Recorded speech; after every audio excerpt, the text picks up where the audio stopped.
نقولتنا يسوع كريستوس أجمعنا سلام مسكولاتكم يهون كم يتخونوا كبرني يسوع يهون كم يكأنيهم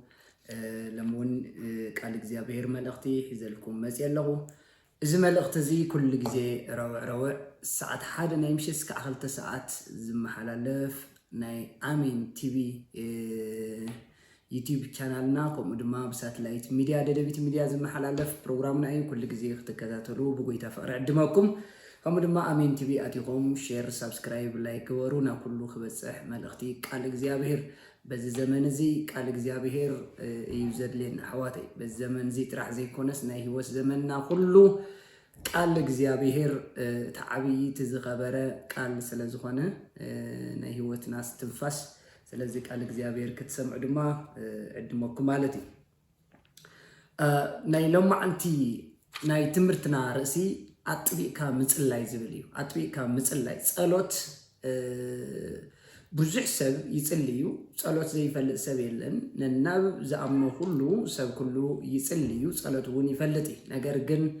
ናይ صلوت መንገድን ናመን ክትጽሊ ከም ዝግበአካን ከምኡ ድማ ብመን ክትጽሊ ከም ዝግበአካን ጥራሕኻ ክትፈልጥ ዝግበአካ ከምኡ ድማ ብጣዕሚ ዝገርም ነገር ግን ጸሎት ግን ሰብን እግዚአብሔርን ዝራኸውሉ መስመር እዩ ሰብን እግዚአብሔርን ዝራኸውሉ ከምኡ ድማ እግዚአብሔር ጸሎትና ሰሚዑ ዝምልሰሉ ዕቶታትና ዝምልሰሉ እግዚአብሔር እንደገና ክንጽውዖ ዝደሊ አምላኽ ውን ስለዝኾነ ሕዋተይ ታይ ማለት ይኹን ጽውዖ ዝደሊ ማለት እግዚአብሔር ኩሉ ግዜ ኣብ መከራሃሉ ኣብ ሽግርሃሉ ኣብ ስቃይሃሉ ኣብ ብዙሕ መንገድታትን ኣብ ብዙሕ ነገራትን ሃሉ እግዚአብሔራዊ ህይወት ዘመንና ዝደልዩ ነገር ግን ኩሉ ግዜ እግዚአብሔር ስለ ዕቤቱ ስለ ክብሩ እግዚአብሔር ልዕሊ ሁሉ ስለ ዝኾነ ናብ አምላኽ ትሕቲድና ቀሪብና ክንጽሊ ከለና እግዚአብሔር ክንጽውዖ ከለና አምላኽ ድማ ንሱ ይደሊ ማለት እዩ ክብርና አምላኽ ይሆን ነገር ግን ጸሎት ልዕሊ አእምሮ ወዲ ሰብ ዝኾነ ልዕሊ አእምሮ ሰባት ዝኾነ ይሕዋተይ መልሲ ሒዙ ዝመጽእ ካብ እግዚአብሔር ጸሎት ልዕሊ ሁሉ ስለዚህ በዚህ አጋጣሚ ከም ምድሩን አጥቢቅና ክንጽሊ ይግበና ኣብዚ ብዘይ ምንም አፈላላይ እምነት ሃይማኖት ከይፈለና ብዝኾነ ይኹን አጋጣሚ ንእሽተይን ዓብይን ከይበልና ሕዋተይ ኣብዚ ግዜ እዚ ትግራይ እንታይ ይድሊ ድሕር ዳኢልኩምኒ ዝጠበቀ ጸሎት ናብ እግዚአብሔር ይድሊ ሰብ ክፈትሖ ዘይኽእል እግዚአብሔር ዝፈትሖ ሰብ ክቅይሮ ዘይኽእል እግዚአብሔር ዝቅይሮ ሰብ ክዕርዮ ዘይከኣለ እግዚአብሔር ይዝዕርዮ ብዙሕ ነገራት ኣለዋ ምድርና ሰብ ብብዙሕ መንገዲ ጭንቅን ፍርሕን ስጋኣትን ብብዙሕ ካብ ሎሚ ጽባሕ ካብ ጽባሕ ናበለ ብብዙሕ ስጋኣትን ጭንቅን ዘሎ ህዝብና ከምኡ ካብ ንእሽተን ክስካዕ ዓብይ ኣብ ትግራይ ዘሎ ኩሉ ነገር ክስተኻኸል እንድሕር ደኣ ኮይኑ ተፈናቀልትና ውን ናብ መረበቶም ክምለሱ እንድሕር ደኣ ኮይኑ ህዝብና ውን ኣብ ዝተፈላለየ መከራን ስቃይን ውሽጢ ዘሎ ክናገፍ እንድሕር ደኣ ኮይኑ ናፍቲ ዝደልዮ ኩሉ ክመዓራረየሉ እንድሕር ደኣ ኮይኑ ሓደ ነገር ክንገብር ኣለና ብፍላይ ንንሕድሕድና ኩላትና ካብ ንእሽተን ክስካዕ ዓብይ ኣጥቢቕና ናብ ኣምላኽ ክንጽሊ ኣለና ስለ ህዝብና ጸሎት ዘይቅይሮ ነገር የለን ጸሎት ዘይምልሶ ነገር የለን ጸሎት ልዕሊ ሁሉ ይሕዋተይ ሓደ ቃል አምላኽ ከንበልኩም ግብረ ሐዋርያት ምዕራፍ 12 ከምዚ ይብል ከንቦ ካብ ፍቅዲ ሓደ ጀሚሩ በቲ እዋንቲ ንጉስ ሄሮድስ ንገሊኦም ናይ ቤተክርስትያን ሰባት ከሳድዶም ጀመረ ይብል እሞ ንያዕቆብ ሓብ ዮሐንስ ከዓ ብሰይፊ ቀተሎ እዚ ናይ አይሁድ ባህ ከም ዘበሎም ምስራኤ ድማ ኣስዒቡን ጴጥሮስ ሓዞ ሽዑ ቅነ በዓል ቅጫ ነበረ ምስ ሓዞ ከዓ ናብ ቤት ማእሰርቲ ኣተዎ ድሕሪ ፋሲጋ ናብ ህዝቢ ምእንቲ ከውፅኦ ደልዩ በርባዕተ ኮይኖም ክሕልዎ ነርባዕተ ጉጅለ ወታደራት ኣሕሊፋዎ ስለዚ ጴጥሮስ ኣብ ቤት ማእሰርቲ ይሕሎ ነበረ እታ ቤተ ክርስቲያን ግና ምእንትኡ ተጊሃ ናብ ኣምላኽ ትጽሊ ነበረት ኣጥቢቓ ናብ ኣምላኽ ትጽሊ ነይራ ተጊሃ ናብ ኣምላኽ ትጽሊ ነይራ መን እታ ቤተ ክርስቲያን ስለዚ ናይ ቤተ ክርስቲያን ቀንዲ ስራሕ ክኸውን ዝግብኦ በዚ ግዜ እዚ በዚ ዘመን እዚ በዚ ወቅቱ እዚ እንታይ እንድሕር ዳኢልኩም ንሕዋተይ ኣጥቢቕካ ናብ እግዚአብሔር ምጽላይ ተጊኻ ናብ እግዚአብሔር ምጽላይ ክንደይ ሰባት ኢና ጸሎት ዘለና ክንደይ ሰባት ኢና ግዜ ናብ ጸሎት ንሕልፎ ክንደይ ሰባት ኢና ስለ ህዝብና ንጽሊ ስለ መራሕትና ንጽሊ ስለ ምድርና ንጽሊ ስለ ህዝብና ንጽሊ ስለ ተፈናቀል ንጽሊ ስለ አቁሪ አማይ ኣብ ንፋስ ኣብ ብዙሕ ምንግልታዕ ዘሎ ህዝብና ክንደይ ሰባት ኢና ጥቂና ንጽሊ ጸሎት ኣሕዋተይ እግዚአብሔር ዝደልዮ ህይወት እዩ ጸሎት ኃይል እግዚአብሔር አባኻ ክግለጽ ይዝገብር ጸሎት ኢድ እግዚአብሔር አባኻ ክግለጽ ይዝገብር ጸሎት ከፍት ዘለኻዮ መከራ ንኽትወጽእ ረድኤት እግዚአብሔር ንኽትረክብ ዝድግፈካ መሳልል ጸሎት ሰብን እግዚአብሔርን ዝራኸቡ ብጸሎት እግዚአብሔር ንዓና ዝብለና ንሰምዐሉ መንገዲ ብጸሎት ንሕና እውን ሕቶታትና ንኣምላኽ ንነግረሉ መስመር ጸሎት ይሕዋት ብዘይ ጸሎት ምንም ነገር ከአምላኽ መልሲ ክትረክብ ኣይትኽእልን ኢኻ ብዘይ ጸሎት ካብ ምንም ነገር መከራን ስቃይን ጭንቅን ሓዘንን ቁርን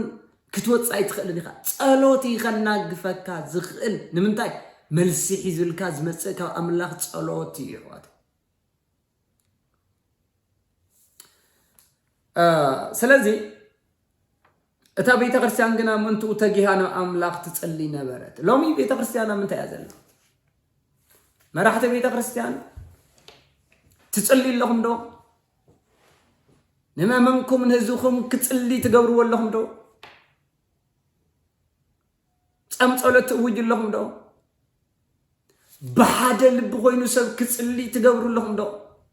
ብፍላይ ኣብ መሪሕነት ዘለኹም መራሕቲ ሃይማኖት كلهم بز وقت زي طبوق صلوت يدلي بز وقت زي أسي وساني زغونة صلوت سلا مدرنا يدلي سلا حزبنا يدلي سبنا الناي بعلول نجر حيزو بيول تغكلن يسب حزبو مس أملاق زراخبولون ህዝቡና አምላክ ዝጽልየሉ ነገራት ይዘመቻቹ ስለዚህ ኩላትና ክንጽልይ ግባና ጸሎት ኃይል አለው ጸሎት ጉልበት አለው ጸሎት ዓቅም አለው ጸሎት ልዕል ኩሉ ጸሎት ህይወት እዩ ጸሎት ፈውስ እዩ ጸሎት በረከት እዩ ጸሎት ኃይል እግዚአብሔር ኢድ እግዚአብሔር ክብር እግዚአብሔር መንፈስ እግዚአብሔር ክረድአና ክዕግዘና ኣብ ህይወትና ክግለጽ ዝገብር እዩ ኣብዚ ቃል እዚ ከም ንሪኦ ዘለና ሄሮድስ እቲ ንጉስ ሄሮድስ እቲ ዓብይ እናተባሃለ ዝጽዋዕ ብፍላይ ድማ ጎይታ ኢየሱስ ክርስቶስ ምስተወልደ ንጎይታ ኢየሱስ ክርስቶስ ንቀትል ዝደሊ ዝነበረ ንንጉስ ሄሮድስ ዓብይ ንዕኡ ወዱ ዝኾነ ንጉስ አቅሪፓ ዝበሃል ብጣዕሚ ዝገርመኩም ነገር እዚ ንጉስ እዚ ብፍላይ ድማ ሄሮድስ ኢልና ንጽውዖ ልክዕ ከምዚ ናይ ግብፂ ንጉስ ፈርዖን ገለይሉ መበገሲ ዝኾነ ከምዚ ሃፀይ ከለ ንብሎም ልክዕ ከምኡ እንደመበገሲ እና ካብዞም ንጉስ እዚኣቶም ሓደ ናይ ይሁዳን ሰማርያን ንጉስ ዝነበረ ሄሮድስ አግሪፓ ዝበሃል ንጉስ ማለት እዩ ንያዕቆብ ቀትሎ ከሎ ንርኢ ንያዕቆብ ከስይፎ ከሎ ንርኢ ብፍላይ ድማ ንክርስቶስ ኢየሱስ ዝስዕቡን ናይ ክርስቶስ ኢየሱስ ኣመንቲ ወይ ከዓ ሰዓብቲ ክርስትና ዝኾኑ ትክክለኛ ወንጌል ዝተረድኦም ንወንጌል ዝነብሩ ክርስቲያናት ኣመንትን ዝኾኑ ንቤተ ክርስቲያን እውን ኣዝዩ የሳድድ ስለ ዝነበረ ንጉስ ሄሮድስ በዚ ወቅት እዚ ከዓ እንደገና ንያዕቆብ ኣሰይፉ ከም ዝቀተሎ ንያዕቆብ ሓብ ዮሐንስ ብሰይፊ ከም ዝቀተሎ ናይ እግዚአብሔር ቃል ይነግረና ኣብዚ ወቅት እዚ ንጉስ ሄሮድስ ልክዕ ንያዕቆብ ምስ ቀተለ አይሁድ ብጣዕሚ ደስ ከም ዝበሎም ከም ዝተሓጎሱ ምስ ረአየ እንደገና መሊሱ ንጴጥሮስ ከም ዝሓዞ ናይ እግዚአብሔር ቃል ይነግረና። ሪእኽሞ እዚ ሰብ እዚ ንሰብ ደስ ክብሎ ኢሉ ክፉእ ዝሰርሕ ሰብ ብሰይፊ ዝቐትል ናይ ኣምላኽ ኣገልገልቲ ንእግዚአብሔር ዘገልግሉ ሰባት ብሰይፊ ዝቐትል ብጣዕሚ ሓደገኛን ክፉእን ንጉስ እዩ። ብጣዕሚ ዝገርመኩም ነገር ሰብ በአምሳል እግዚአብሔር በመልክዕ እግዚአብሔር ዝተፈጠረ ክቡርን ሕያውን ዝኾነ ፍጡር ብኸምኡ ዝበለ ሰብ ስልጣን ሒዘ ኣለኹ ኢሉ ክቕተል ከሎ ብጣዕሚ ዝገርም። እዚ ንጉስ ሄሮድስ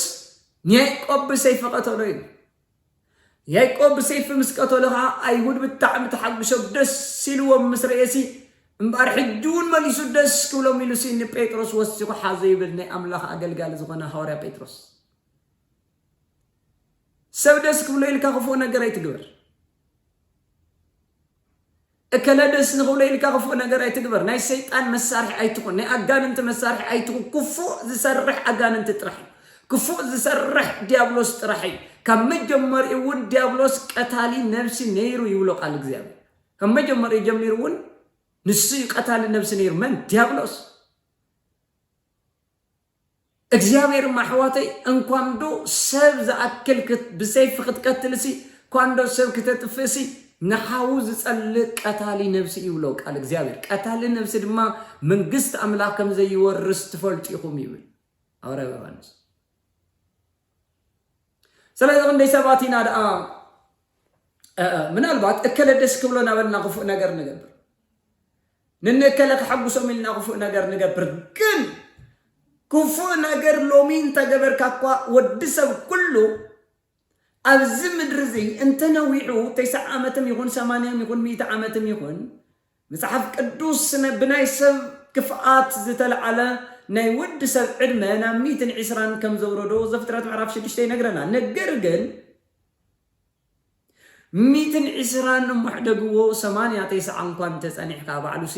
ሓመድ ኢኻ ሞነ ሓመድ ክትምለስ ኢኻ ሙማትካ ኣይቀሪእካን። ስለዚ ቀሪ ዘመንካ ዕድሜኻ ኩሉ ንሰናይ ነገር ተጠቀመሉ። ፈሪሃ እግዚአብሔራዊ ህይወት ይሃለሁ። ንእግዚአብሔር ፍራሕ። በቲ ቀሪ ዕድሜኻ ቀሪ ዘመንካ ኩሉ ንኣምላኽ ዘኽብር ህይወት ይሃለኻ። ንእግዚአብሔር ዘኽብር ህይወት ይሃለኻ።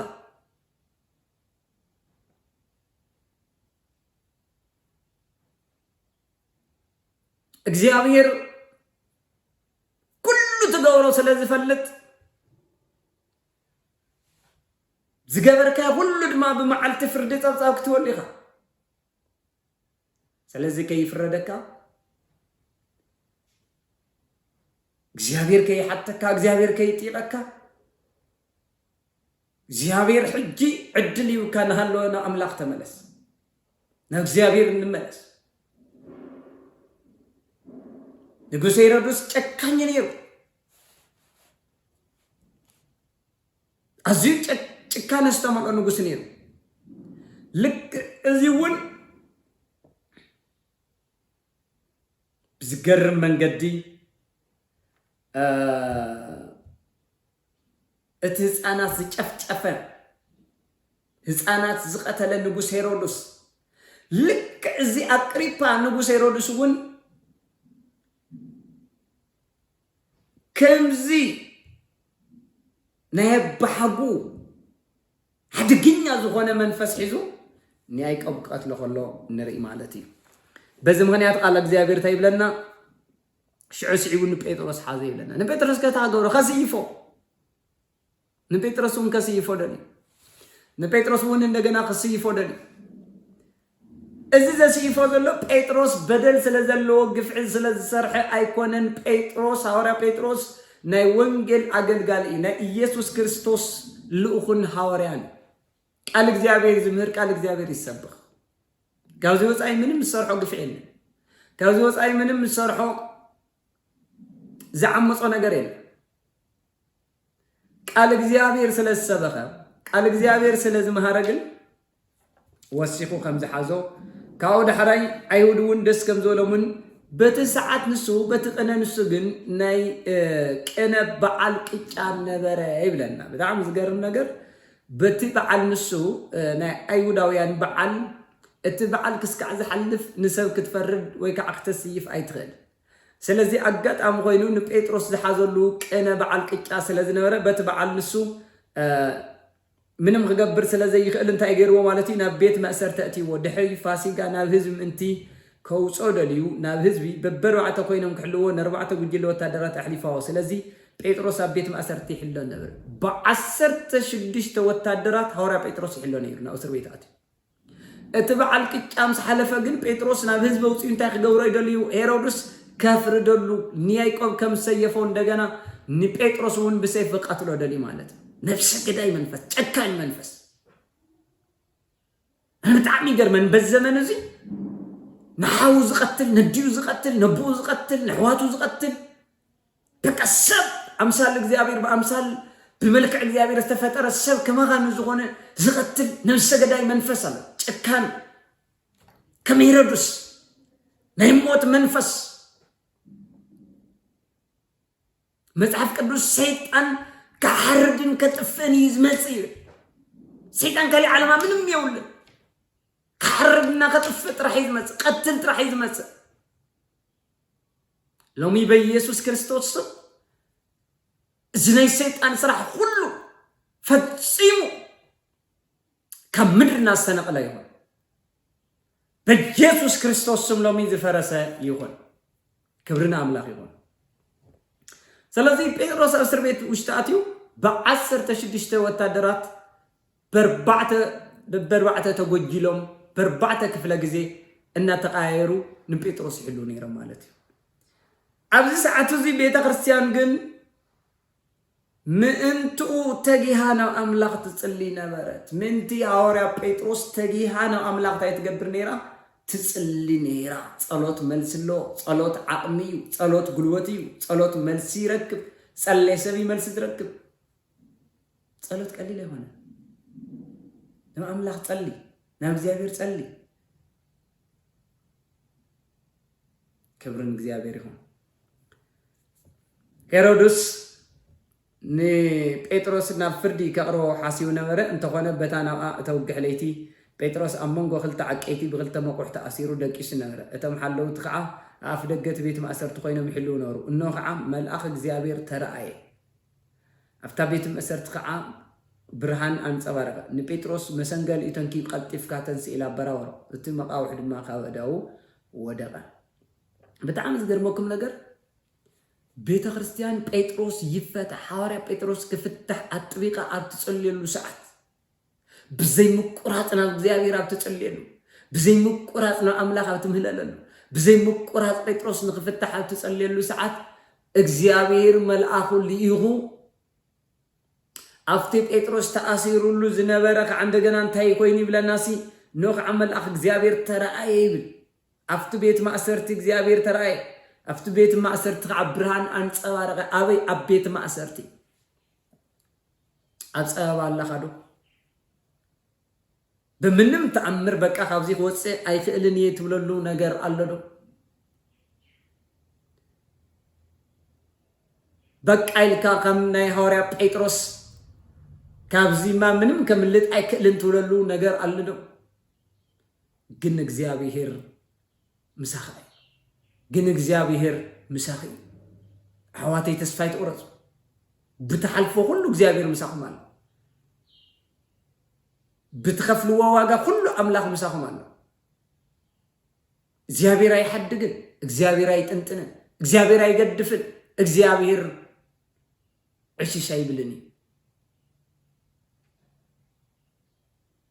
إذا كلن بيتروس እግዚአብሔር كافتي خملتلو زي خل عسب عسرت شديشته وتادر زحلو زلو نحد سهارة بيتروس نموت أسي እግዚአብሔር سب زي غنا لي أخسي ملأه يليو نبيتروس تنكي فشعو أفتبيت ما أسرتي برهانا تصبارئو دحرن بيتروس تنكي فهم زيلو قلتف كاتن سيلو أبراويرو قبل كاسو اتم موقح خاو داو ودقيب ناي مجمريا موقح ተኣሲርዎ ዝነበረ ሐዋርያ ጴጥሮስ እቲ መቁሕ ወዲቁ ናይ መጀመርያ ሎሚ እንታይ ዝኣሰረካ እንታይ ኣሲርኩም ዘለው ህይወትኩም ብሽም ኢየሱስ ክርስቶስ ይጽለለኹ ለማዓንቲ እርግጸኛ ሆይነ ዝነግረኩም ብጎይታ በኢየሱስ ክርስቶስም እዚ ጸሎት እዚ ተአምር ዝገብር ጸሎት እግዚአብሔር ጸሎት ሰሚዑ ስለዝምልስ ጸውዕን ሞ ክምልሰልካ እስኻ ዘይትፈልጦ ዓብይን ስውርን ነገር ክገልጸልካ እየ ተባሂሉ ከምዚ ተጻሕፈ ኣብ ትንቢተ ኤርምያስ ምዕራፍ 33 ቁጥር 3 ሎሚ በኢየሱስ ክርስቶስም መቁሕ ካብ ምድርና ክወድቕ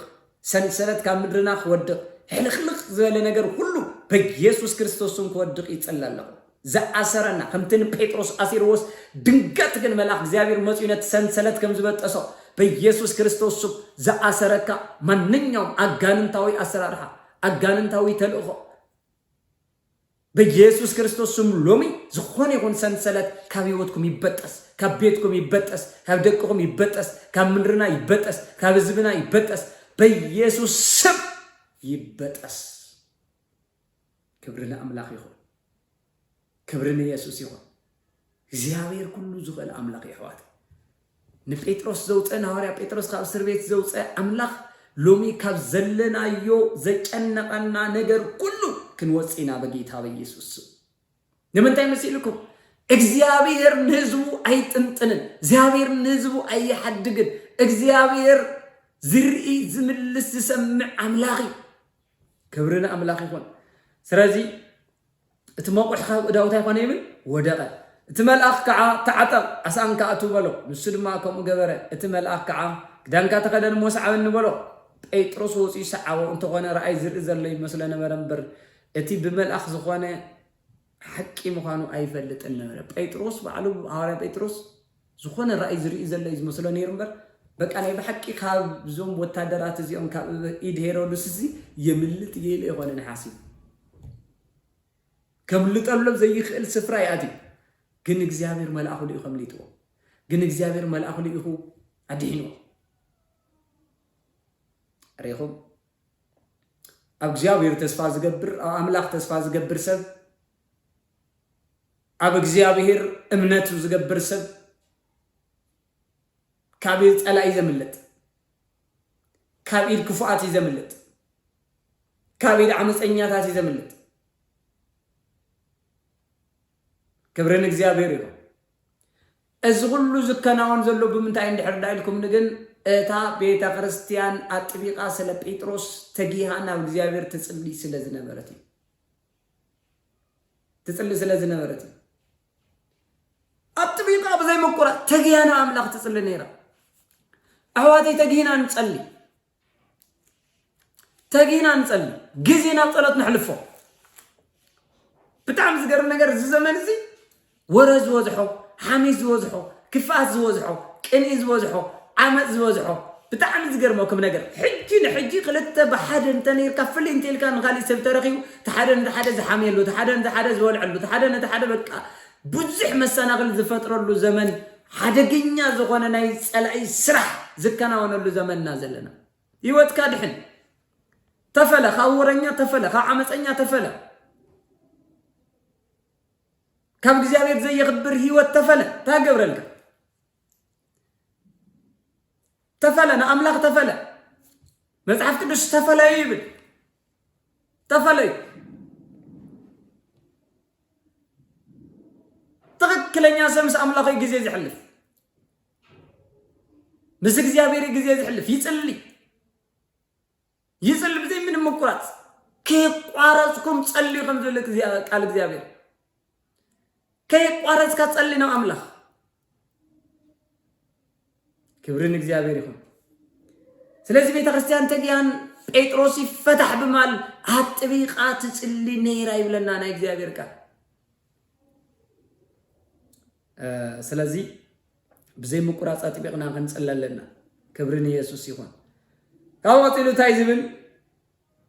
ነቶም ነታ ቀዳሚትን ካልአይትን ማዕጾ ዝሕሉ ምስ ሓለፉ ይብል ቀዳሚት ማዕጾላ ካልአይት ማዕጾላ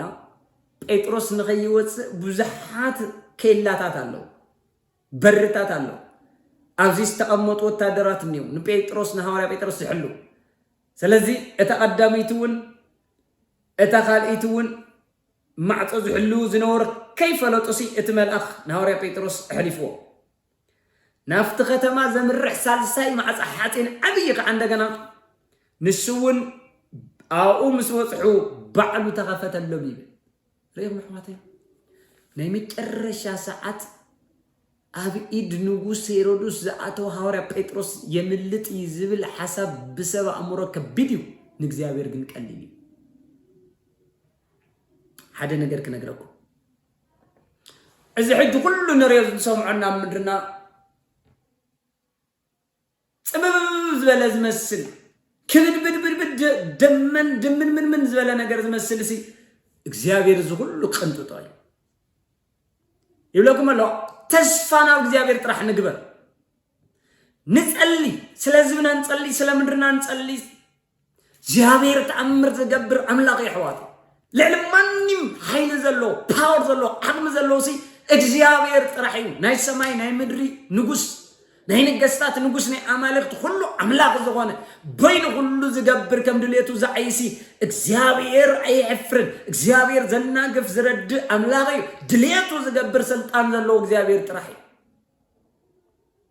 እግዚአብሔር ጥራሕ እዩ ጸልዩ እርግጠኛ እዩ ልዕሊ ማንም መልስ ዘሎ ልዕሊ ማንም ዓቅሚ ዘሎ እግዚአብሔር ጥራሕ እንተ ጸሊኻ እግዚአብሔር ተአምር ይገብር ይኸው ቤተ ክርስቲያን በምጽላይ ናሐዋርያ ጴጥሮስ ተአምር ካብ እስር ቤት መልአኩ ሊኾና ጊፈውጽይዎ እናግፈውጽይዎ ዋና ነገር ነው አምላክ ጸሊ ነው አምላክ አጥቢካ ጸሊ ነው አምላክ አጥቢክ ጸሊ ጸሊ ሁሉም አጥቢኩም ጸሊ ስለምድርኩም አጥቢኩም ጸሊ ስለ ህዝብኩም አጥቢኩም ጸሊ ስለ ባዕልኩም አጥቢኩም ጸልዩ ክብርና አምላክ ይሁን ስለዚህ ታናው ከተማ ተመረሕ ማዕፀሓቲን ባዕላ ተከፈተት ወጽም ከአንት መንገድ ሓለፉ ሽዑት መልአክ ሓደጎም እግዚአብሔር መልአኹ ለይኹ ካብ ኢድ ሄሮድስ ካፍቲ ህዝብ አይሁድ ጽበይዎ ዝነበሩ ሁሉ ከም ዘድሐነኒ ሕጂ በሐቂ ፈለጥኩ በለ አይገርም ርኢኹም ሕዚ ሐዋርያ ጴጥሮስ እግዚአብሔር መልአኹ ለይኹ ካብ ኢድ ሄሮድስ ካፍቲ ህዝብ አይሁድ ጽበይዎ ዝነበሩ ሁሉ ከም ዘድሐነኒ በሐቂ ሕጂ ፈለጥኩ ኢለ ሐዋርያ ጴጥሮስ ርኢኹም ህዝብ አይሁድ ወንታይ ጽበይ ነይሮም በቃ ያዕቆብ ሰይፍ ቀቲሉሎ ንጉስ ሄሮድስ ሕጂ ከዓ ሐዋርያ ጴጥሮስ ክስየፍ ኢሎምሲ ንሰይፍ ጽበይ ነይሮም ሓደ ነገር ክነግረኩም ሕጂ ክስየፍ ሕጂ ክመውት ሕጂ ነገራቶም ከብቅዕ ሕዚ ናይ ምድርና ነገር ከም ዝክኸውን ኢሎም ዝጽበዩ አይኸውንን እግዚአብሔር አምላክ ምሳና ጸላይ ዝበለ ይኸውን እግዚአብሔር ዝበለ ይዝኸውን አምላክ ዝበለ ይዝኸውን አምላክ ድማ ሕዋተይ ንህዝቡ ዝሐሊ ንህዝቡ ዝጥንቀቅ ንህዝቡ ዝረድ አምላክ ይዘሎ ክብርን ኢየሱስ ይሁን እግዚአብሔር ስሙ ይባረክ ድሓር በጣም ዝገርም ነገር ምስተፈለጦ ነቤት ማርያም አደ ማርቆስ ዝበሃል ዮሐንስ መፀ አው ከዓ ብዙሓት ተኣኪቦም ይጽልዩ ነበሩ ተመልከቱ ሕዋተይ ብዙሓት ተኣኪቦም እንታይ ገበሩ ነበሩ ይጽልዩ ነበሩ ሎሚ ሰብ ዝእከብ ንምንታይ ንጸሎት ድዩ ዝእከብ ንምንታይ ኢኻ ትእከብ ዘለኻ ኣብዚ ምድሪ እዚ ክትነብር ከለኻ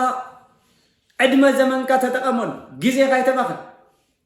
ጊዜው ኣብ ረብሓ ዘውዕል ለባም ሰብ እዩ ይብል መጽሓፍ ቅዱስ ጊዜኻ ኣብ ረብሓ ውዕሎ ጊዜው ኣብ ረብሓ ኣብ ጥቕሚ ዘየውዕል ሰብ ከዓ ዓሻ ይብሎ ናይ እግዚአብሔር ቃል ስለዚ ጊዜኻ ኣብ ረብሓ ውዕል ክትእከብ ከለኻ ንጸሊ ዝብል ሓሳብ ኣምጽእ ኣብ ገዛኻ ጸሊ ቤተ ክርስቲያን ጸሊ ካብ ጸሎት ወጻኢ ትኹን እቲ ኩሉ ዝኽእል ፈጣሪ እቲ ኩሉ ዝኽእል እግዚአብሔር እቲ ኩሉ ዝኽእል ጎይታ ንሱ መልሲ ክበካ ጥቢካ ጸሊ ተኣኪቦም ብዙሓት ኮይኖም ይጽልዩ ነበሩ ብጣዕሚ ዝገርመኒ أبناء هوريات زمننا حجوا زلنا يو زمن زلا فلالاي هوريات كرخوا وخلوا بحد اللبي خوينهم يمصلي أفلالاي بزيولو لبهم نجزابير بزحق وسيوت نأملاخ دس بزب اللبي عزم كاريوم يمصلي أبزق زيزيقن سبات تأكيوم كابزو صلي تأكيوم كعللو تأكيوم كوريو تأكيوم كحاميو جزيهم تحلفوات تري إذا بدأ عم خبي نايب كسارة هيوتيزي أي تخسر كاري زمنكم كله بزخبر اغزيابير زخبر اللي هيوت نحلف نأملاك قرب صلي سلازا هورا بيتروس افتتاكيوم لزو صلي زنورو بيتروس ناي قصري مع صقح مسبله رودات بالا غلغاليت كتسمع وصت نسا دمص بيتروس ما مسلليت بتحغواس اكل نتمعصو كي كفتتنا وشت ويا بيتروس اف دغ دولالونا بلت كعبسرتهم نتم صلي زلو روداس تبال حمتي اغلغاليت مسيان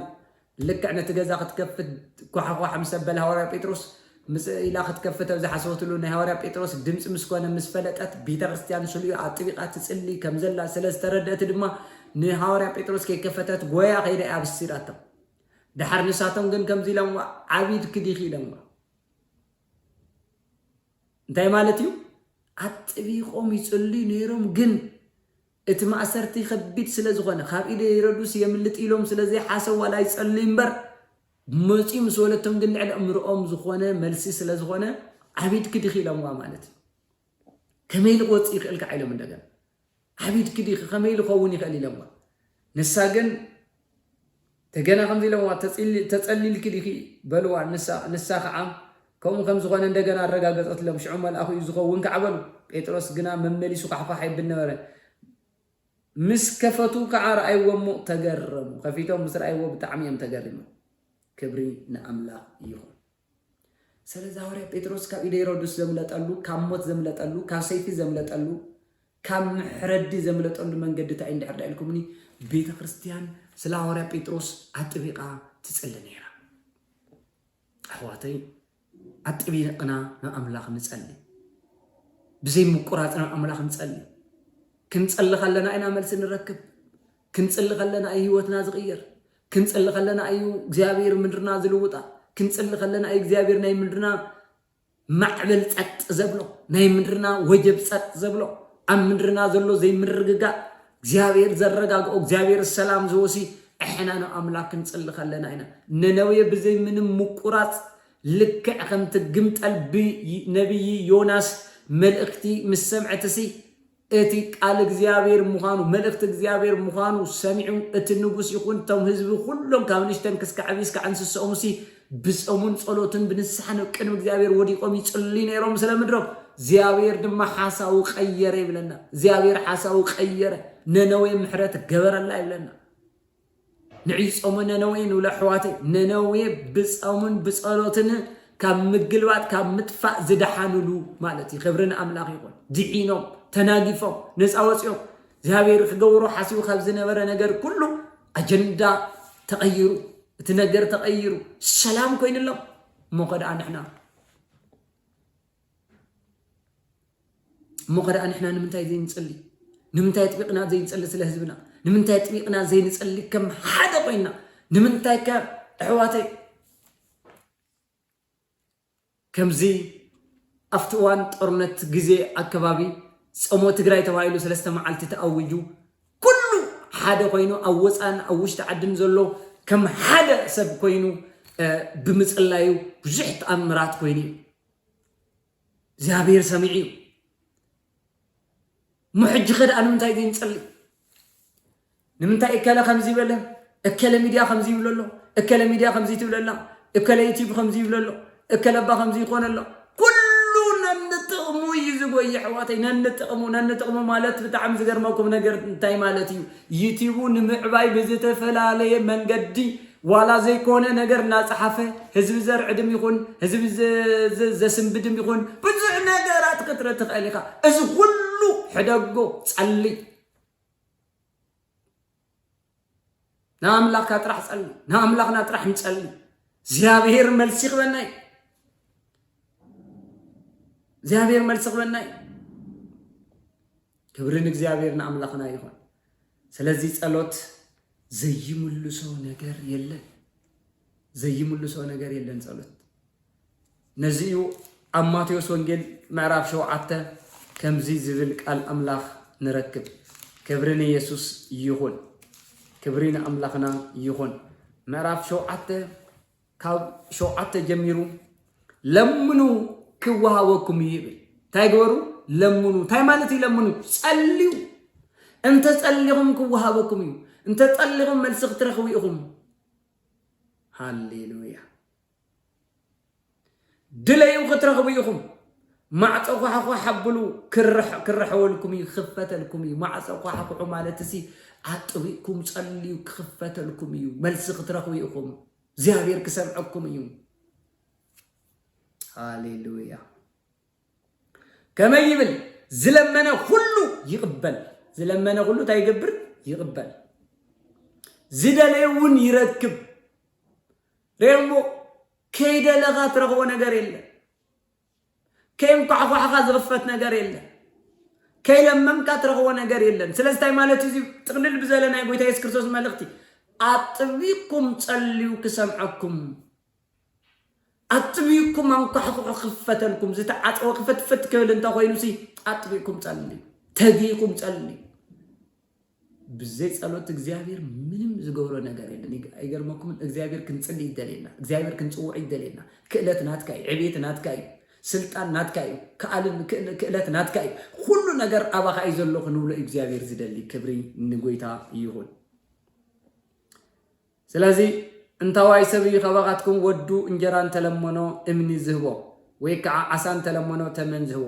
ባርከስ ንስኻትኩም ኳ ክፉኣት ከለኹም ንደቅኹም ሰናይ እያ መሃብ ካፈለጥኩም እተብ ሰማይ ዘሎ ኣቦኹም ግዳ ንዝለመንዎ ክንደይ ብዙሕ ሰናይ ነገር ዘይህቦም እተብ ሰማይ ዘሎ ኣቦኹም ደኣሞ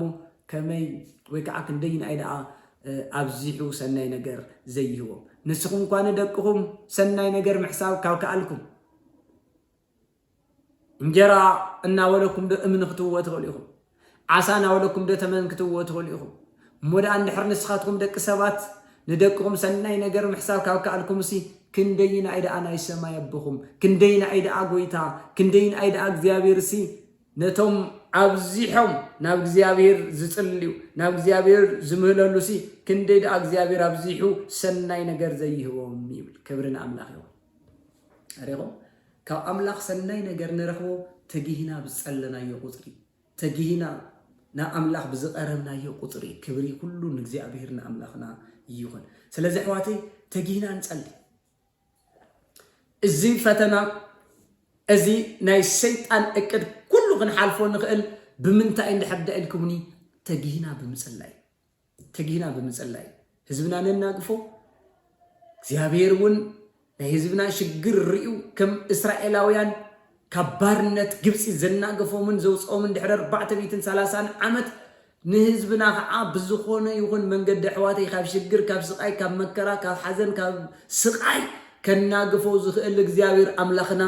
ኣነን ንስኻትኩምን ብዘይ መቆራፅና ኣምላኽ ተጊህና ክንጽሊ ከለና ኢና ክብርና ኣምላኽ እዩ ስለዚ ኣሕዋተይ ብሽም መድኃኒ ዓለም ብሽም ጎይታና መድኃኒና ኢየሱስ ክርስቶስ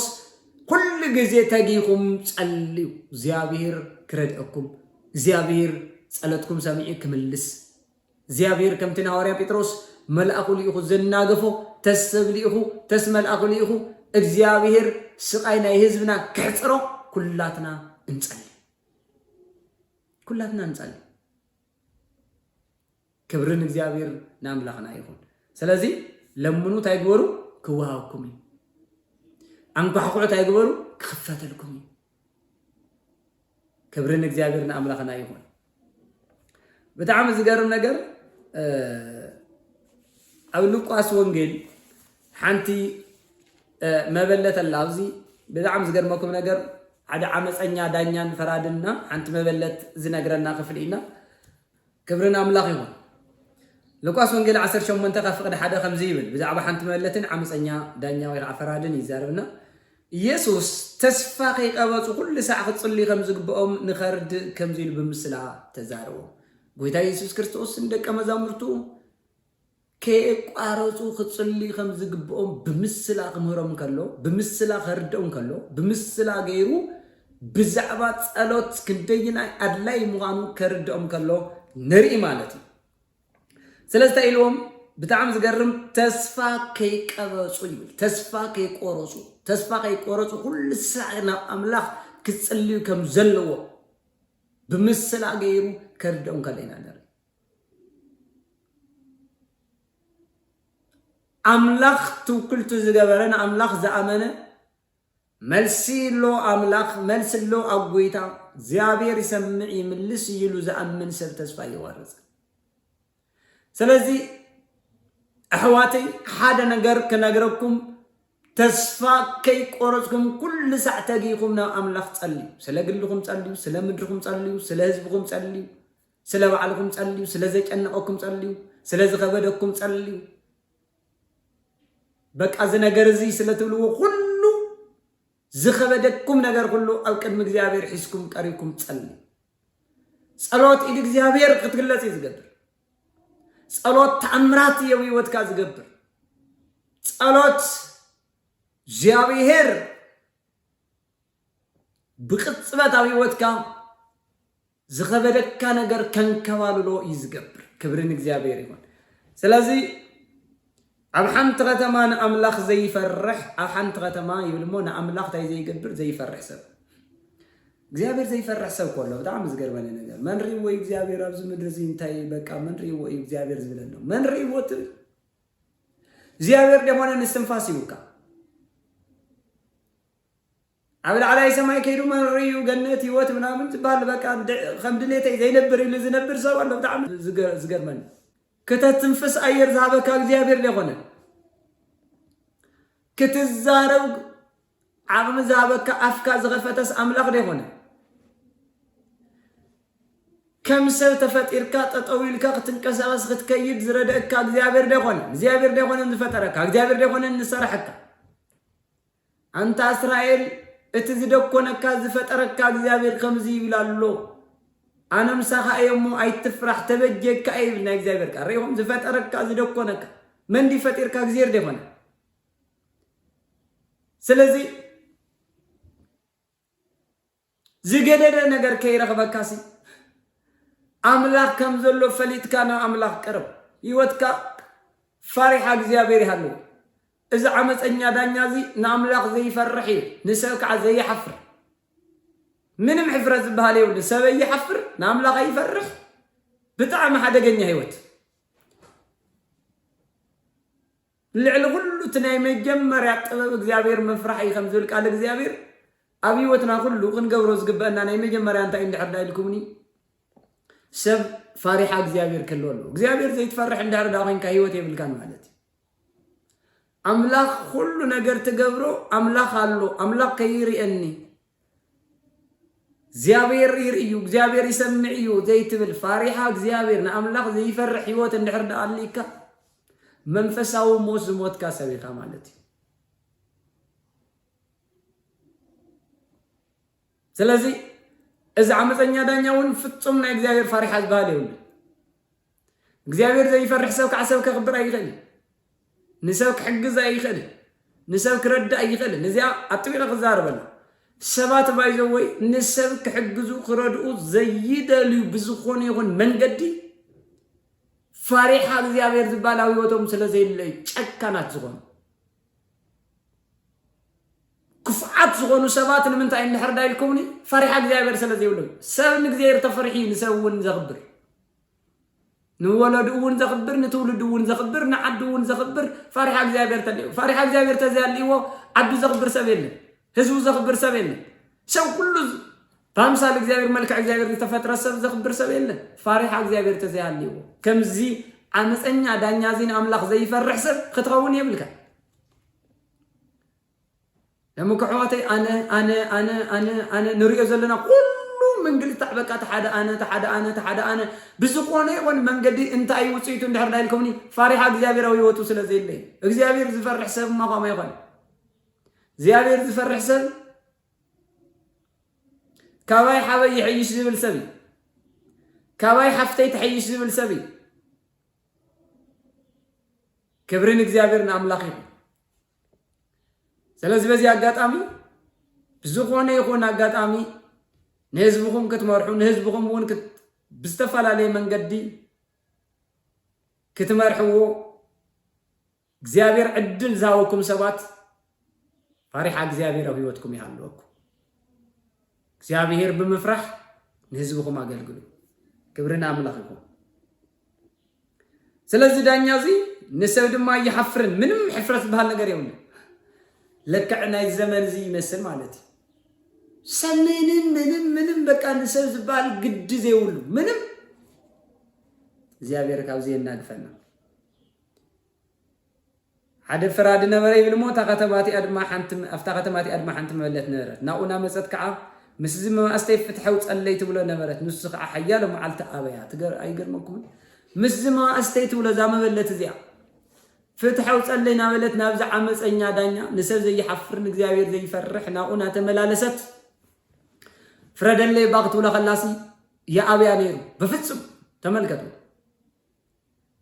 ስልጣን ይዙ ፈራዱ ሆይኑ ዳኛ ሆይኑ ግን ምንም ነገር በቃ እዚ ነገር እዚ ሲምላሽ አበን ፍረደለይ ንዝብ እምቢ ይብል ማለት ዝገርም አብያ እምቢ በላይ ሞንታት ገብር ዳኻ ዳኛ ሆይንካ ሞንታት ገብር ዳኻ ፈራዱ ሆይንካ ንህዝብ ደኾንካ ናብዚ ጠጠው ኢልካ ዘለኻ ተይልክዎ ፈሪሃ እግዚአብሔር ስለዚህ ሁሉ ንሰብ ምንም ስለዚህ ግድሾ ሰብ ስለዚህ ይሐፍሪ ዝለት ቃል አምና እዚ በጣም አደገኛ ህይወት ስለዚህ ጎይታ በምስላ ዝምህሮም ዘሎ ብዛዕባ ከይቋረጹ ተስፋ ከይቆረጹ ክጽሊ ከም ዘለዎም የምና እዛ ሰብ እዚኣ ተመልከቱ ሓይ ብጣዕሚ ፍረደለይና በለት ሓያሎ መዓልትታት አብያ ይብል ንብዙሕ መዓልትታት አይዋ ትመጽእ ያብያ ትመጽእ ያብያ ትመጽእ ያብያ ትጥይቆ ያብያ ፍረደለይ ትብሎ ያብያ ፍረደለይ ትብሎ ያብያ ያብያ ያብያ ብዙሕ መዓልትታት لح حبيلوا مالتي هادكيموا زي تسفى قرص له يقرص ما غلطه معلتي ثلاثه معلتي اندحر طيق كاي سوكوب دحر تسفى قرص كاي خاطا تقدفو ريغون غويتا ግን ኣብዚ ክምሮ ዝደለይ ብምስላ እንታይ እዩ እዛ ዓመፀኛ ደኛ እንኳን እዛ መበለትና አበያ ንብዙሕ መዓልትታት ሲ አይፈርደልክና በለ ጸኒሑሲ ንሳ ግን ተስፋ ከይቆረጸት ናመፀት ፍረደለይና በለት بتعمي منم كيسرتوا مالتي إنما سأت مستنقطه كم زيبل بدحري بلبو نعملاق تزي فرح خويبل سوون تزي حفركو جن زام بالله زيام لح بلات النيامو من مليسا نعمسات كيتس الكين ويخيتد كمان نسيف فتح الأخوص الله بلاي بريهم حجنا عملاق فرح يكون نفتح خوص الله نسوون تسكفون نسوون حفيروا هاي بقى سبتا يبلني لون يغنن كفرد الله تسفاق قرصتنا مسات سلتچققن زلاسي كابزين العل እንደገና መልሳ ከይጭቅጭቀኒ ዘሰዚ الله ከይተብለን ከይተድክመንሲ ፍትሕ አኸው ጸላ በላይ من እዛ ዓመፀኛ ፈራዲ ይካዳኛ ስለዚህ ጎይታ ከዓ ከምዚ በለ እዛ ዓመፀኛ ፈራዲ ዝብሎ ዘሎ ስምዑ أملاك دو قدانتهم ليتن معلتنا أزمهلا لحرياتو فتح خيو صلهم زدونغ يوم يمثلكم إذا قويتها بمثلا زمرزلن من تاي إذا عمس أنيا دانيا قواتا ملكتو وخندزو إذا أكل لحقي تبلني ولا እግዚአብሔር ينفرح يلون دحردا فريدو اللاسي تسبقي قرص أتنا مسأت ملس دحرقي واسي نتوم ليتن معلتنا أملاك زمولولنا أملاك زقرونا أملاك زصليو نا أملاك زطيقنا أملاك زحطو ملسي كباخ أيو حيل ناتك أيو سلطان ناتك أيو كئلت ناتك أيو عبيت ناتك أيو سماي ناتك أيو مندر ناتك أيو سو كله ناتك أيو فطرت ناتك أيو نقصات ناتك أيو مرحت ناتك أيو حزب كله ناتك أيلو ناو أملاك زقرب ليتن معلتن زمهلل زصل نسيبل بتاع عمي زقرم كبرن يسوع يقول نزم حرياتو زي أتوم سي فسحي كيوصلهم فتح كيوصلهم زدونغ يوم دي مسلكم فتحي كأملاق يزوص أيقرم عواتي حدا جزي أركض أني عين إجزابير حدا معلتي فتح غوصنا كم دين ناين نبر إجزابير فتحي زهب أملاقي ناي فتحي أملاقي وحكنيا دانيا وحكنيا فرادي وحكنيا نجوسي كله زجبر أملاقي كبرن إجزابير يقول سلازي قال طيفت فتحي كم زوص الله مبلغكم علىكم تقولنا قدا ودسب مسمس أمبار أمدري مسمس أمبردو أمدري أمنت كركب إيو بلا أمبرك ودسب تقول مسمس أمدري أمنت دو كركب يقول زيابير كريئك خلص أمنت زلك أسوكينك الله خدو أمنت كوين أمنت زلك سبديخي أمنت زلك أسبديخا أمنت زلكم سبات ديكم كوينكم أملاك مسأكم كله خرخوكم زدل زيابير زدل يسي أمنتنا وزيابير تسألك زيابير زغلي لو تسألك ناو زيابير زغرب سبيز دلك زيابير كبرنا أملاك يكون سلازي حواتي تقلل كبلاخ الله ملقتين إلهم معنتي أتبيكم تسأليو سلا هزبكم تسأليو سلا مدرنا نتسألي سلا وعلنا نتسألي سلا قلنا نتسألي سلا دكنا نتسألي سلا حواتنا نتسألي تفنق إلهم أبز تفلالي داس نزلو أو قر نزلو جزءهم نزفرسهم جزءهم بقري بنفاس ببزح من قدنا تساقي زبل وسئينهم ستي وسئينهم أو حيا الحمام سقاين وشت نزلو حواتنا ونسألي أبزيت راح استحصل يقولن كله ندجنا أبسقين مكران نزلوا هزبي إخواتي أبزيت فلالي خوابي هالو كنت اللي يقبلنا زيابير أملاخ زمنكم هيوتكم يبارخ زيابير ملسخ بناي كبرنا أملاخ يقول يموداتنا ينسحت الله تنصلي مساي زيابير أملاخ يبارككم ينسحت الله أبيتكم أبزلهم بوز ملقت زي فيديو زي سكرين تكتاتولو أجازكم جيمكم إداوكم حفا بالكم نين الساعات الله تصلي زيابير هيوتكم كل وطو زيابير نجركم كل وطو زيابير ندجنا كردكم حبيرنا نصلي زيابير قوي يمسجنا كله كبرنا عقايقه زيابير قوي كولهم جميرة ولد كاي كم بارع زي خنا كم ولد غير كاتقبلني قويتا يسوس نحاتياتي بدم كحسب سمي أبيوت مصحفك صحف لي سلا صحفك لي يمسكنك الله آمين زياوير مساهم يكون سلام نمدنا نهزبنا يكون قويتا بيسوس كريستوس آمين شالوم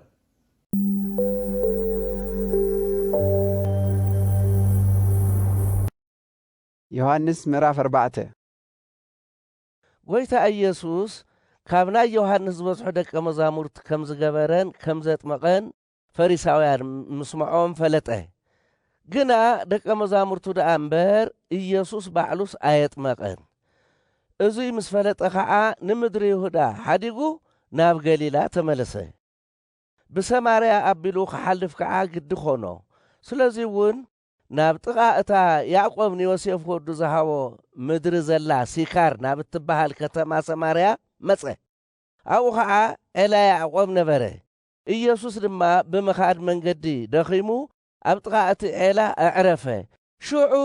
6 ሰዓት ናይ ቀትሪ ኣቢሉ ነበረ ሓንቲ ሳምራዊት ሰበይቲ ማይ ክትቀድሕ መጸት ኢየሱስ ድማ ማይ እንዶስቲኒ በላ ደቀ መዛሙርቱ ግና ምግቢ ክዕድጉ ናብ ከተማ ኸይዶም ነበሩ ኣይሁድ ምስ ሳምራውያን ኣይቀራረቡን ነበሩ እሞ እታ ሳምራዊት ሰበይቲ ንስኻ ኣይሁዳው እንተለኻስ ካባይ ካብ ሳምራዊት ሰበይቲ ደኣ ከመይ ኢልካ ማይ ክትሰቲ ትልምን ኣለኻ በለቶ ኢየሱስ ድማ ውህብቶ እግዚአብሔርን እቲ ማይስቲኒ ዝብለክ ዘሎን መን ምዃኑ እንተ ትፈልጥስ ንስኺ ምለመንክዮ ነርኪ ንሱ ከዓ ማይ ህይወት መሃበክ ነይሩ ኢሉ መለሰላ እታ ሰበይቲ ድማ ጎይታይ መቕድሄ ይብልካን እዚ ኤላ ከዓ ዓሚቕ እዩ እቲ ማይ ህይወት ደኣ ካበይ ክተምፅኦ ኢኻ ንስኻ ዶ ካብቲ ነዚ ኤላ እዙይ ዝሃበና ኣቦና ያዕቆብ ተዓቢ ኢኻ ንሱን ደቁን ጥሪቱን ካብኡ ሰተዩ በለቶ። ኢየሱስ ድማ ካብዚ ማይ ዝሰቲ ኩሉ መሊሱ ክጸምእ እዩ። ካብቲ ኣነ ዝህቦ ማይ ዝሰቲ ግና ንዘለዓለመ ይጸምእን። እቲ ኣነ ዝህቦ ማይ ኣብ ውሽጡ ዝፍልፍል ዓይኒ ማይ ክኾነሉ እዩ ኢሉ መለሰላ። እታ ሰበይቲ ከዓ ጎይታይ ከይጸምእ እሞ ክቐድሕ ድማ መሊሰ ናብዙይ ከይመጽእስ ካብቲ ማየት ይሃበኒ በለቶ። ኢየሱስ ከዓ ኪድሞ ሰብኣይ ክጸዊዕኺ ናብዚ ንዒ በላ። እታ ሰበይቲ መሊሳ ሰብኣይ የብለይን በለቶ። ኢየሱስ ከዓ ሰብኣይ የብለይን ብምባልክስ ጽቡቕ ተዛሪብኪ። 5 ሰብኡት ነይሮምኺ፣ እዚ ሕዚ ምሳኺ ዘለዉ ናይ ሰብኣይክን እዩ። ብዙይ ሓቂ ተዛሪብኪ በላ። እታ ሰበይቲ ከዓ ጎይታይ ንስኻ ነቢይ ምዃንካ እዚ ይርዳእኒ ኣሎ። ኣቦታትና ኣብዚ እምባ ሰገዱ፣ ንስኻትኩም ግና እቲ ሰባት ክሰግዱሉ ዝግባእ ስፍራ ኣብ ኢየሩሳሌም እዩ ኢኹም እትብሉ በለቶ። ኢየሱስ ድማ ኣቲ ሰበይቲ ኣብዚ እምባዚ ወይ ኣብ ኢየሩሳሌም ንኣብ ዘይሰግዱሉ ግዜ ከም ዝመጽእ እመንኒ። ንስኻትኩም ንዘይትፈልጥዎ ኢኹም ትሰግዱ። ንሕና ግና ምድሓን ካብ ኣይሁድ እዩ እሞ ንእንፈልጦ ኢና ንሰግድ። እንተኾነ እቶም ብሓቂ ዝሰግዱ ንኣብ ብመንፈስን ብሓቅን ዝሰግዱላ ሰዓት ክትመጽእ እያ። ንሳ ከዓ ሕዚ እያ። ኣብ ከዓ ከምዚኣቶም ዝበሉ ሰገድቲ እዩ ዝደሊ። እግዚአብሔር መንፈስ እዩ፣ እቶም ዝሰግዱሉ ድማ ብመንፈስን ብሓቅን ክሰግዱሉ ይግባእ በላ። እታ ሰበይቲ ድማ እቲ ክርስቶስ ዝብልዎ መሲሕ ከም ዝመጽእ ፈልጥ እየ። ንሱ ምስ መጽእ ከዓ ኩሉ ክነግረና እዩ በለቶ። ኢየሱስ ድማ ዝዛረበኪ ዘለኹ ኣነ ንሱ እየ በላ። ሽዑ እቶም ደቀ መዛሙርቱ መጹ፣ ምስ ሰበይቲ ብምዝርራቡ ተገረሙ። ግና እንታይ ትደሊ ወይ ስለምንታይ ከም ሰዓት ትዛረበለኻ ዝበሎ ሓደ እኳ ኣይነበረን። እታ ሰበይቲ ከዓ እትረኣ ሓዲጋ ናብ ከተማ ኣተወት። ነቶም ሰባት እውን ዝገበርክዎ ኩሉ ዝነገረኒ ሰብኣይ ንርአዩ እንድአ ክርስቶስ ደኣ ኸይኸውን በለቶም። እቶም ህዝቢ ከዓ ካብ ከተማ ወፂኦም ናብኡ መጹ። እዙይ ክኸውን እንተሎ እቶም ደቀ መዛሙርቱ መምህር ብላዕ ኢሎም ለመንዎ። ኢየሱስ ከዓ ኣነስ ንስኻትኩም ዘይትፈልጥዎ ዝበልዑ ምግቢ ኣለኒ በሎም። እቶም ደቀ መዛሙርቱ ከዓ ንስንሳቶም ሰብ ደኾን ዝብላዕ ኣምፂኡሉ ኮይኑ ተባሃሃሉ። ኢየሱስ ድማ ምግበይስ ፍቓድ እቲ ዝለኣኸኒ ምግባርን ስርሑ ምፍጻምን እዩ። ንስኻትኩም ድሕሪ 4 ወርሒ ቀውዒ ክኸውን እዩ ዶ ኣይኮንኩምን ትብሉ? እኖም እምበር ኣዒንትኹም ኣልዒልኹም ናብቲ ገራሁ ጠምቱ።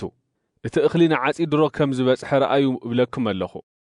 እቲ ዝዘርእን እቲ ዝዓጽድን ብሓባር ምእንቲ ክሕጐሱ እቲ ዝዓጽድ ዓስቡ ይቕበል፣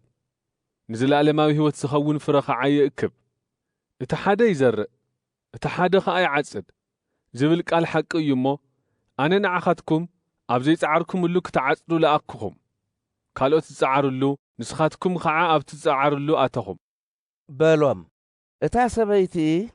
ዝገበርክዎ ኩሉ ነጊሩኒ ኢላ ብዝመስከረቶ ቃል ካብታ ከተማ እቲኣ ብዙሓት ሳምራውያን ብኢየሱስ ኣመኑ። እቶም ሳምራውያን ከዓ ናብኡ መጺኦም ምስኣቶም ክቕመጥ ለመንዎ።